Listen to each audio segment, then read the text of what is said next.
Today, I'm going to talk about how young men should look for support. Welcome to Missing the Mark, where we look for meaning in strange places. I'm Christopher. So, it's no secret that these days there are a lot of young men who are hurting in various ways, and much of it boils down to social isolation of various kinds. And there are a lot of different reasons for it. And if you're coming to this channel, there's a good chance that having unusual interests may be related to the things that help to cut you off from other people. There are a lot of things that can boil into various circumstances. As people increasingly move online, it becomes harder and harder to find other people in real life. It takes more effort. It's less automatic because you yourself are not forced out into it. There's a big whole tapestry with many, many different threads that weave together to make this one. So it is by no means monocausal. But while it is by no means monocausal, and there are a lot of different things, and for each individual, these things contribute, some things contribute, some things don't. They contribute for each individual in different proportions. And so, every individual circumstance is going to be fairly different in this regard because the combinatorics are so high. Though there will also, of course, naturally be commonalities, and therefore you can find things with general advice that may be helpful. But the biggest thing is that you need to find friends. And this is not a small thing. People talk about friends like it's something trivial, because in English, the word friend has such a cheap meaning, such a trivial meaning. Friends are often, especially in American usage, friend is so often used to describe people who are mere acquaintances, people with whom you share some minor interest and don't really know them, and they don't really know you, but you just have a little bit in common, or you happen to see them occasionally, or you both enjoy, some particular thing. People talk about friends who are essentially like drinking buddies, for example. I'm kind of guessing most people on this channel, or watching my channel, aren't going to fall into that, but that certainly happens. And there are things very analogous to it. People who only ever discuss science fiction together, or something along those lines. And so the thing is, so this tends to make it, especially with the increasing move towards, real life isolation and moving towards socialization being online. One of the things you really encounter quite a lot online is essentially people who are offering to be friends in a parasocial way. And that is really, well, there are good things that can be gleaned from this, because often the people who are offering this in a parasocial way are also offering some measure of insight. Although it's often kind of not correlated well, because there are a lot of people who are parasocial in a predatory way.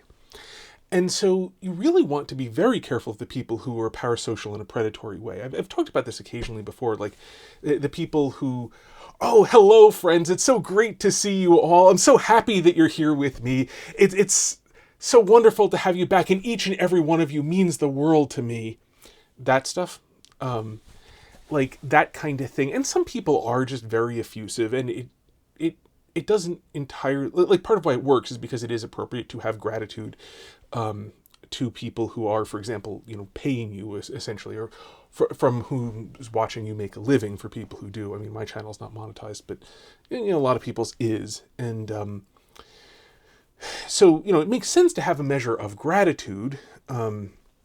But that said, it can easily go into the parasocial thing, and a lot of people really push that, and because it brings in so many views, it works well to get people. But that when the parasocial relationships displace real relationships, then it's actually only going to make the social isolation worse.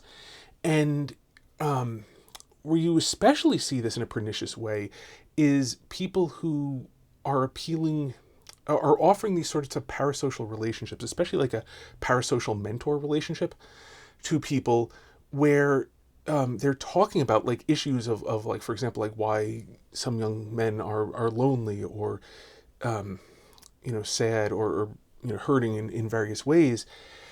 And where it gets really, really bad is where that becomes having some insight into it, and then really hammering that home, essentially like identifying somebody to blame.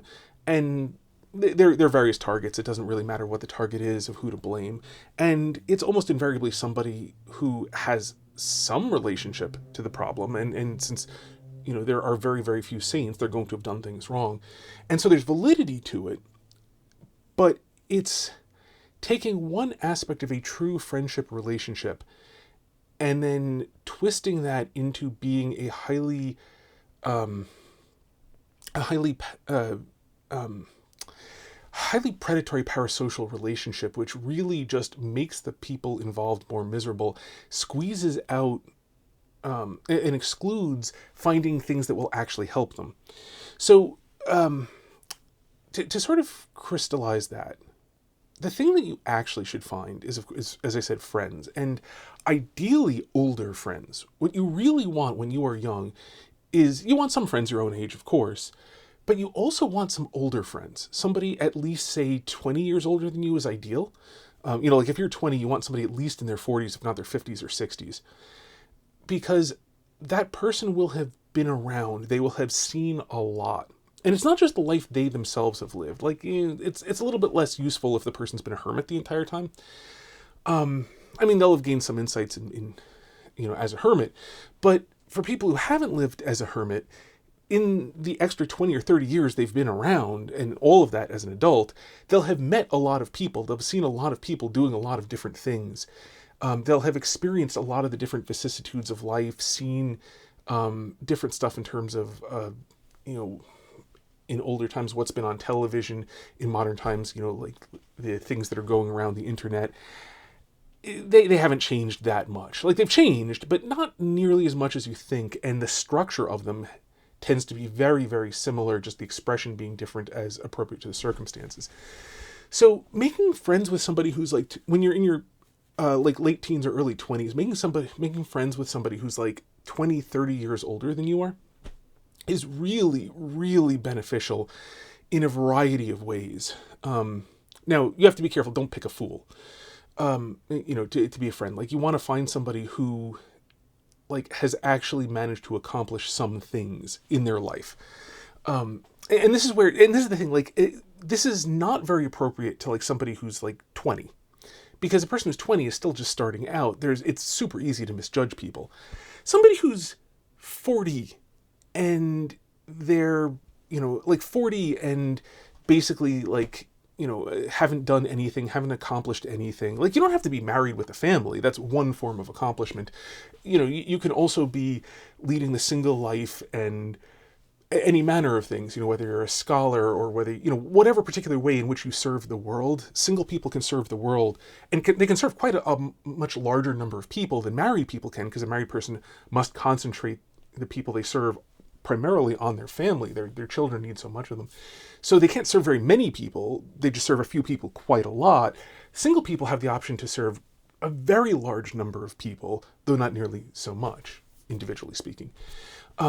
So a single person who is living life well, where they are actually, accomplished, they're doing things, they're contributing to society, although I don't mean that, I mean they're contributing to the common good of society. That is, they are being neighbor to those who are around them in the Christian sense of, who was neighbor to the man who was beaten. That kind of thing. Somebody that age, it is appropriate, at this age, it is appropriate to, judge people by their fruits in that sort of sense. If they're a wastrel, if this is the kind of person who's, hanging out as a 40-year-old with 20-year-olds and buying their company by, bringing weed for them to smoke, that's not the kind of person you want as a friend. This is a person who has basically failed at life. On the other hand, you can meet people like this through, shared interest groups, whether it's, meeting people at church or an archery club, or, some things that skew too young get a little bit iffy. So you sometimes can find people at a climbing gym, but they tend to skew a lot younger. But you will meet people who have been reasonably successful in life. And by successful, I don't mean like financially successful. I just mean that they have figured out how to live in a way in which they understand the world they live. They're able to cope with it, deal with the vicissitudes and the downsides. Somebody who's 40 will have survived some things at this point. some amount of adversity and so on. They'll also, know people who haven't. So it is kind of an appropriate at that point to like pick and choose on the basis of like, are they doing decently by now? And find somebody like this and make friends with them.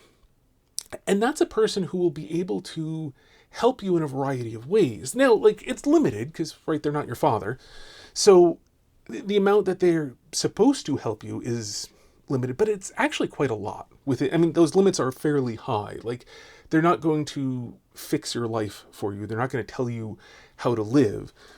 Although, I mean, by the time you're in your 20s, your father isn't going to do a lot of that. That should already have been taken care of. But there are also a lot of people where they weren't raised very well for whatever reason. Parents didn't do a good job or weren't there, what have you, who kind of need more. And older friends can step in and not do that for you, but to really help you to do that yourself. They can point you to the right sorts of things to read. They can identify stuff. And one of the really, really big things they can help to give you is perspective. Because, and this is where we come to the parasocial aspect. What you'll see a lot of is the, like, oh, it's all, women these days are all terrible, or, it's all the politicians are terrible, or, whoever you are, there's somebody discriminating against you. And it's true. Like, it doesn't matter whether you're white or black or anything else. There are people who will discriminate against you because of that. It's a big world with lots of bad people in it. So I guarantee you will be able to find people who dislike you for stupid reasons. And by stupid, I mean like completely illegitimate reasons. So, like, those things are all real, and those things are deserving of sympathy. It is entirely appropriate if you meet somebody who was cruel to you for no good reason. I mean, cruel kind of intrinsically has that there's no good reason involved. But in any event, if you meet somebody who was cruel to you, somebody who disliked you for no good reason, and so on, like, it is good to have somebody who will give you sympathy. And the thing about a friend is a friend knows you, and a friend has, because they have been around you a lot, you have that relationship with them. They know you. They have a sense of when you are, like, when did the person really dislike you for no good reason versus when did they just react about you being an asshole? Because unfortunately, as I mentioned, most of us aren't saints. We all have bad days. We all have days where we're myopic and don't see things, and we're actually in the wrong. And a friend will know you well enough to have a decent sense from your description of what happened of, was this the other person being bad, or is this you having, is this your fault? Or is it, partially? And it's very important that a friend will never abandon you, even when it's your fault. But a friend will also not support you in blaming somebody else when it is your fault. And this is actually really, really beneficial to you and really helps you to improve, for one thing. And also, it really, really makes their sympathy valuable. Because when they are sympathetic to you, you know that it's real. Somebody who will just use the common phrase, blow sunshine up your ass, isn't valuable because, like, you never know when they're lying or not. And, a person who is merely nice but not truthful, it doesn't satisfy in any way. It doesn't feel real because it's not really engaging with you. It's only a person who will never abandon you, who always will love you with the love of friends, philos in the Greek, the love of friends, not the love of lovers, eros. But at the same time, that they are willing to share your pain. They're not willing to misattribute the source of this pain. And when that source of the pain is you, they will still be sympathetic with you, but they will not misattribute. And that will actually be much more valuable to you. Because even when you're in the wrong, it's annoying at the time when somebody, points out to you that, like, you're the one who screwed up, not the other person. It's all the more valuable, especially once you calm down and see things correctly. I'm assuming the friend here is correct. They will tend to be most of the time, if you pick your friends well. We all make mistakes, even friends who we've picked well. It will be so much more valuable to once you see clearly.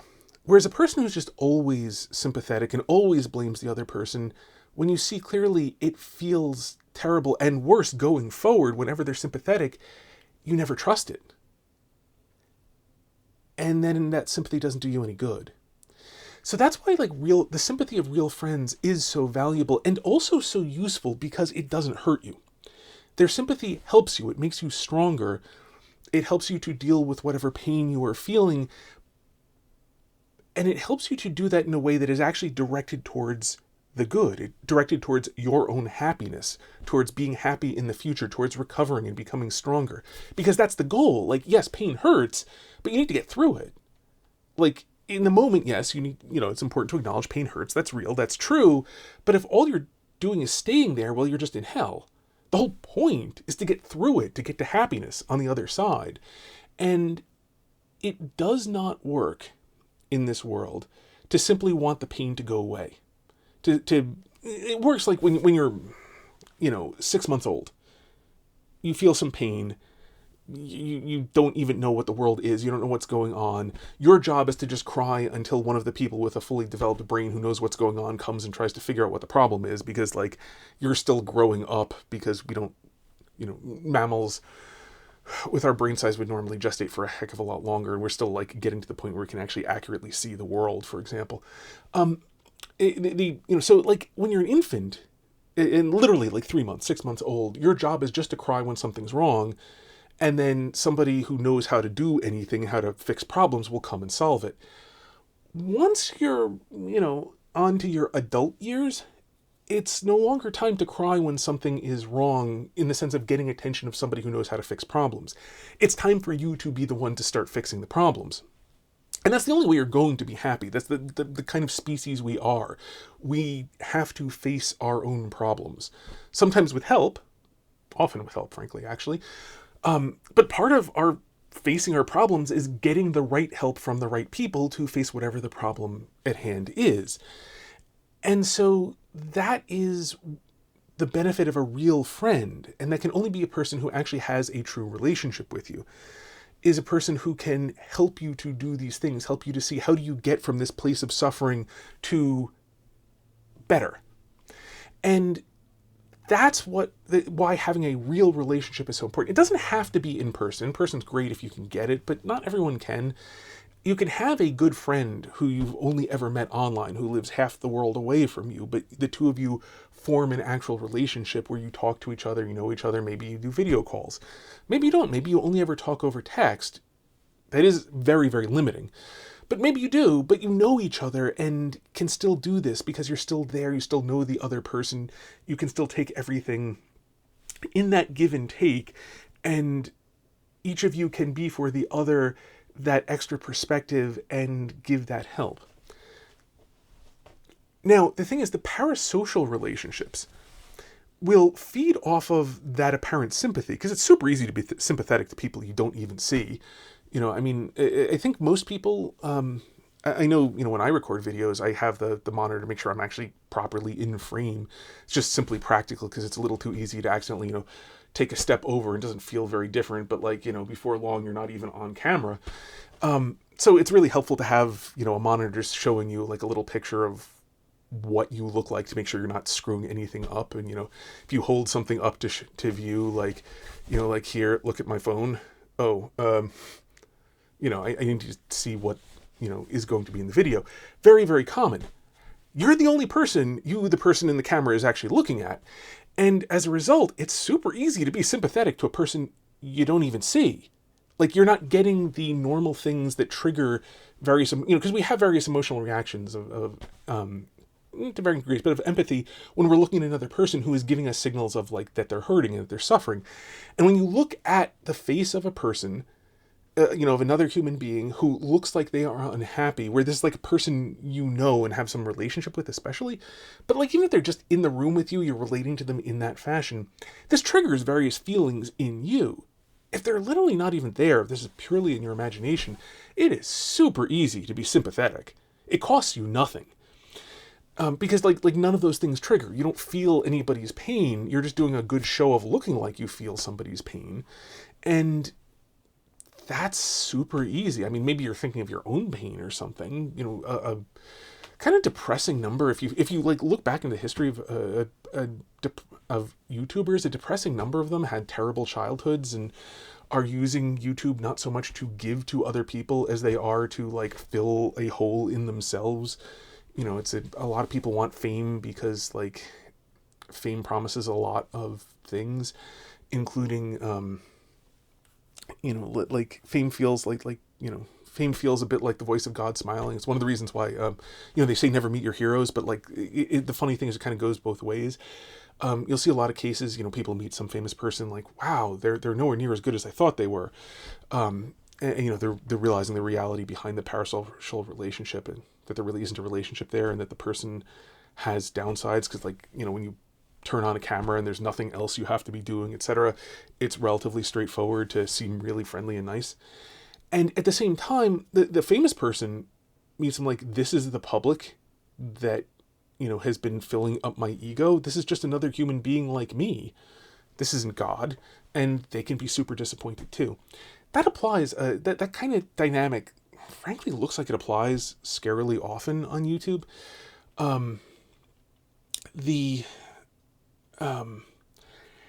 So it's a thing to be careful of, because if you're hurting, you really want to find somebody like this. And people on YouTube are kind of a really super easy way to do it. And it's very, very safe because you can just pause it whenever you want. You can turn any video off whenever you want on YouTube.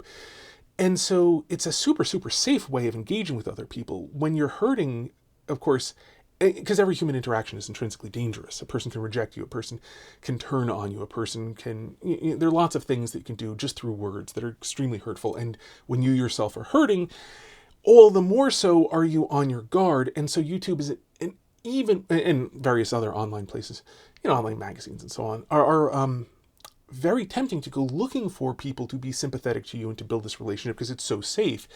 But that very safety is actually kind of one of its dangers, because it's the wrong place. It can't do it. Parasocial relationships can't do the thing that you need. They can look like it, hence the para in parasocial. It's like it's social. It's like the thing you need. It has that semblance of it. But what's even worse is it, by making you think you've done the thing that you should be doing, it demotivates you from actually trying to do the thing. It saps a lot of the energy for going and doing the thing. In one sense, there's an interesting theory of depression. That depression is hyperfocus. The depression is the inability to think of anything but one thing.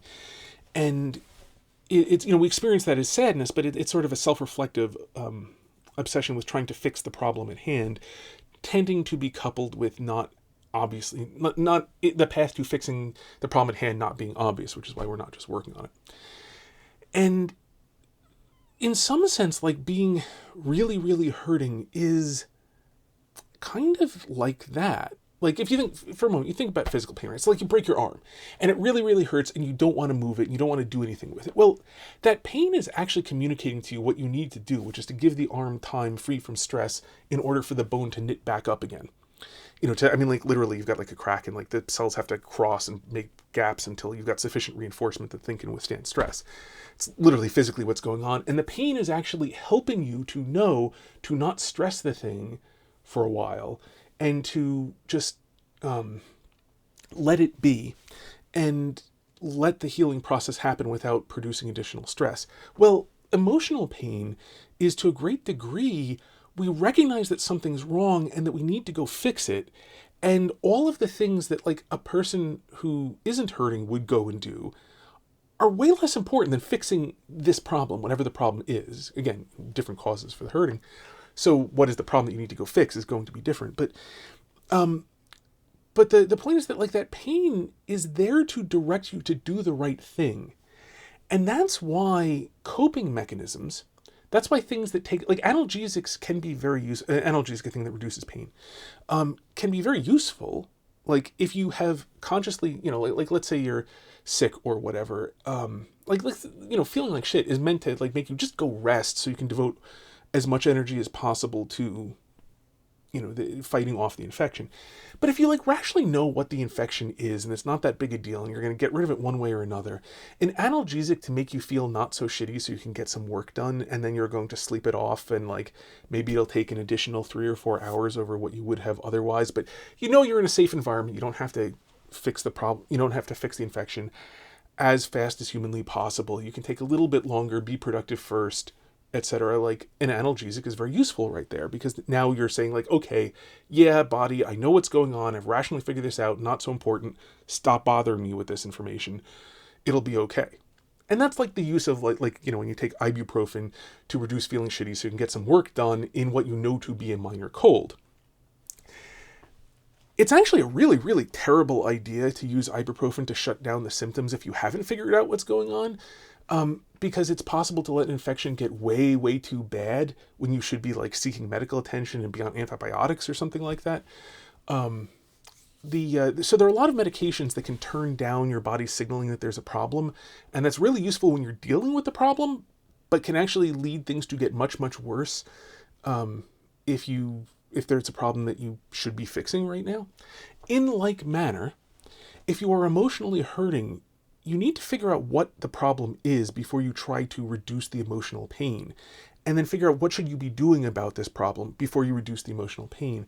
If instead what you do is you jump straight to the emotional equivalent of ibuprofen, with certain kinds of entertainment, parasocial relationships where people are offering you parasocial sympathy and so on, that can be like using an analgesic before you figured out what the problem is and how to fix it. And if you keep on doing this, the problem can get worse and worse and worse as it festers and your life is built around whatever maladaptation you have, or as you adapt to bad circumstances that you should be trying to fix.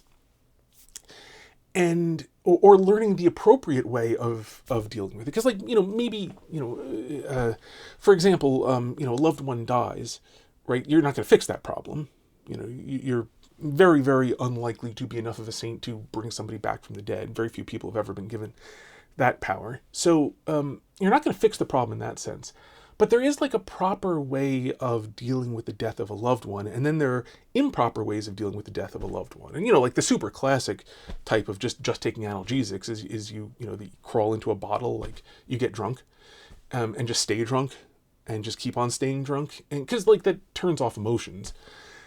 Enough alcohol will like make you not feel anything. So like it's exactly like that analgesic, and it has exactly that problem. Like that's not the right solution. That's less often the problem facing young men these days. But the same principle applies.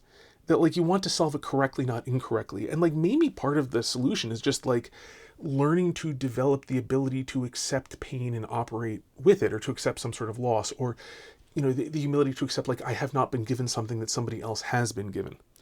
So because we're not all given everything, and like some of us are given less than others, and we need to learn to accept this as part of God's good wisdom, even though that's incredibly painful to do. It's hard to do, but at some point when you figure out how to do it and accept that like God has given me not what I want but something else, and maybe he's given other people more, and to not be jealous, and to learn to accept what you have, and it's okay because it's still so much more than nothing, is the path down which you will find happiness. And just numbing yourself, you will never be happy along that. You will just continue to be unhappy and numb, and you will never be able to. And so what good does come your way, you won't be able to do or to accept, because you're so busy numbing yourself to the pain of what you haven't been given, that you won't even be able to accept what you have been given. And again, like if you've been around, I'm in my 40s. If you've been around, you will have seen people who will not accept the good that they have been given because they're too fixated on some other good they don't have. And it's really sad to see that they could have been much happier than they are because they refused to accept something good because it wasn't the good they wanted. And you really don't want to put yourself in that sort of circumstance, and so you don't want to spend all your life trying to numb pain or find the wrong solutions. You want to find the right solutions. And it is very, very, very helpful in finding the right solutions to find a person with whom you can have an actual true relationship, a back and forth relationship where both of you speak and both of you listen, and the person comes to know you.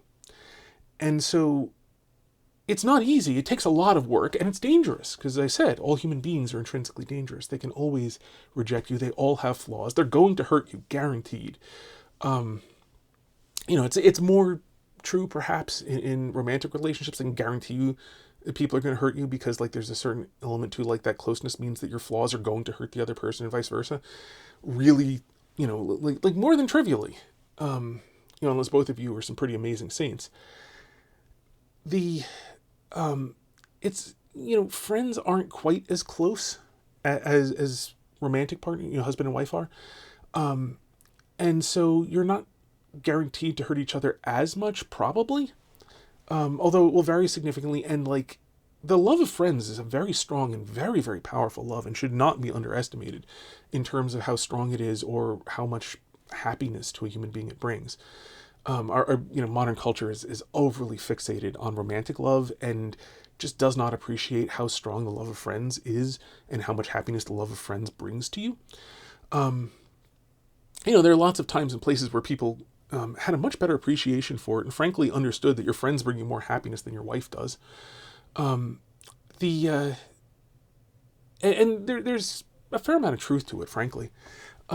You can, in some sense, like it's not a sensible competition, and like most people can get a lot more happiness simply by being better human beings. So like the chief focus is not so much to evaluate what are your options, it's to like work on being better, because then you will get more from everything, and also you'll give more to everything. Just be a saint. It's the right way to do it. Anyway, the point here though is that it is scary and dangerous to make real friends. It is hard work. It kind of intrinsically, if you don't already have them, involves putting yourself out there, as in like you're going to have to do new things. Like if the things you have been doing have not led you to meet somebody who can be your friend, you have to start doing other things. Like start figuring out what other things are you not as interested in, but maybe you're somewhat interested in, and explore them as a way of meeting people. Same thing works actually, by the way, for meeting women. Like, okay, you don't love, like you're interested in cooking but don't love it, like take a cooking class.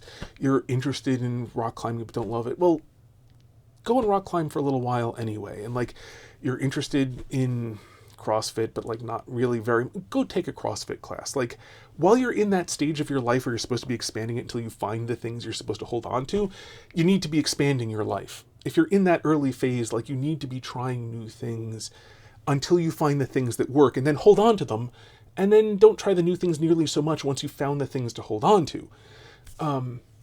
It's life stages, right? Like I'm not saying everybody should always be expanding. That's foolishness. Like an open hand can't hold on to anything. But if you've got nothing to hold on to, don't keep your hands closed.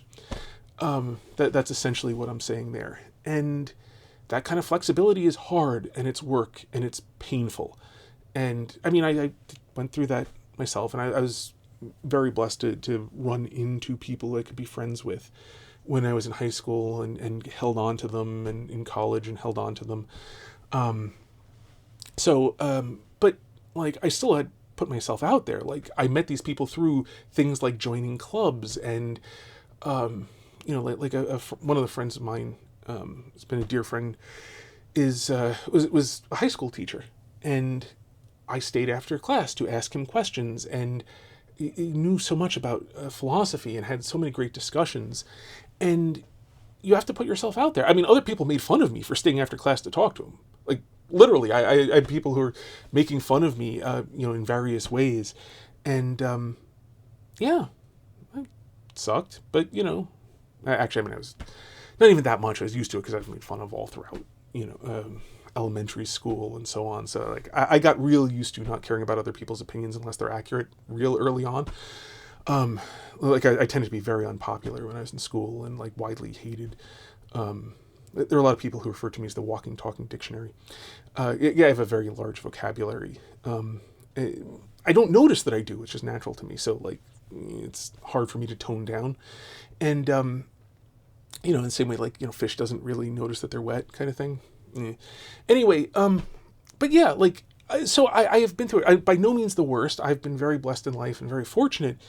The principle still holds. I mean, you still have to put yourself out there. You still have to try new things. Like I joined a dozen clubs when I was young of different kinds. I mean, I've done so many different things and met people in different ways, and some of them you hold on to more and less. Some people are, like one of the nice things about friends, unlike husband and wife, like you're together till death do you part for some really, really good reasons, namely your children.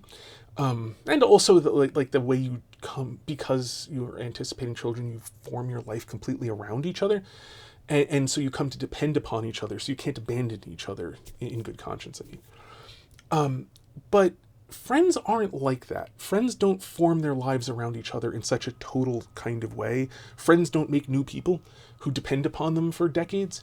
So friends can drift out of each other's lives and be the richer for having been friends, even though you're not talking to each other very much anymore. So it's also the case that friends, sometimes you become friends with a person because you just discover that you have things to give them, and they can receive, because they can receive these things, and you meet them at that point in their life when they need what you have, and you can give it and they can receive it. And so you're friends until you have given it to them, and then they don't need you anymore, and then you don't have much more in common at that point, and then you can go your separate ways in love and amity, in friendship, where you wish each other well. You just don't have much to say to each other at this point, and that's fine, because your relationship has been fulfilled. Like, you gave what you had to give, they received what they had to receive, whatever they had to give to you, they've given to you, maybe as more, maybe as less, whatever. And that's been completed, and you're both better off for it. You've done the work God has given you, and now you move on to the next work that God has given you, and that's perfectly fine. So sort of another thing about friendship too. The other thing about, if you have substantially older friends, eventually they're going to die. Statistically, they're going to die long before you. So that's one of the things about friendship, is you can make a bunch of friends, and friendships can be temporary, and everything be good about that. So, because this is a temporary world. Everything in this world is temporary. Some things are just longer and some things shorter. But this world is coming to an end. It's, we're in the preamble to eternity. We're in the preface to eternity. We're building up what will then be forever. We're not in the forever part. So nothing here will last forever. And it's kind of helpful, because otherwise it'd be in the way of the next stuff that has to be made. In the way that, we exist at the moment. That's why the world to come is not identical in its nature with the world as it is. In after the resurrection, men are neither married nor given in marriage, Anyway, so point being, it is dangerous, and it is difficult, and it is a lot of work, and I guarantee you'll get hurt along the way, because every good thing involves getting hurt along the way in this world. I don't say that in a facile way. It's unfortunate. It really is. It sucks. I've been there. I've been hurt a lot. And so I don't make light of the fact that it hurts. It's just that it hurts is just one of those things you have to accept and then move forward, despite the fact that it's going to hurt, because that's the only way you ever get anything good in this world, is to accept that everything good comes with suffering. And that's okay. So yeah, that's sort of the key thing, is to figure out how to make true and real friends, where there are people who know you, and you have something to give to, and they know you and you know them, and you have something to give to them and they have something to give to you. And some of those relationships will last your whole life, and some of them may only last 6 months. But as long as they have those qualities where you get to know someone and they get to know you, and you have something to give them and they have something to give you, then it is entirely legitimate and good, and you'll both be better off for it. And so that's the thing to seek, and the parasocial versions of that are the thing to be very careful of, because they can easily displace the thing that you actually need. So I'm not saying stop watching YouTube. I'm not even saying stop watching the people who are parasocial in a predatory kind of way. Look out for it. Keep your eyes open. Realize what's going on. Discount that part. Understand that it's not an actual real relationship.